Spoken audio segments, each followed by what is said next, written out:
Hi, my name is Georgie, and I am going to tell you about some and any.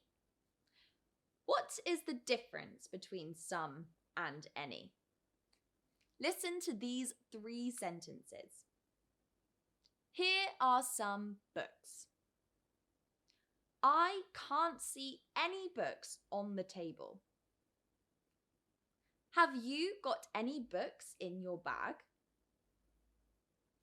Can you see the difference between these sentences? The first sentence is positive. Here are some books. The second sentence is negative.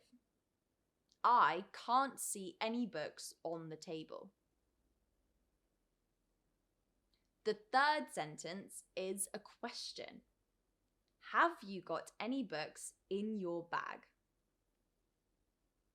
So, in a positive sentence, you use some. And in a negative sentence, and with questions, you use any.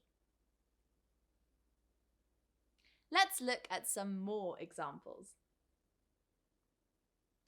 I don't have any money. I have got some friends in Australia. Have you got any money?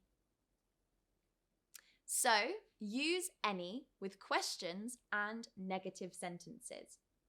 Use some with positive sentences. Now check out the exercises and the explanation sheet.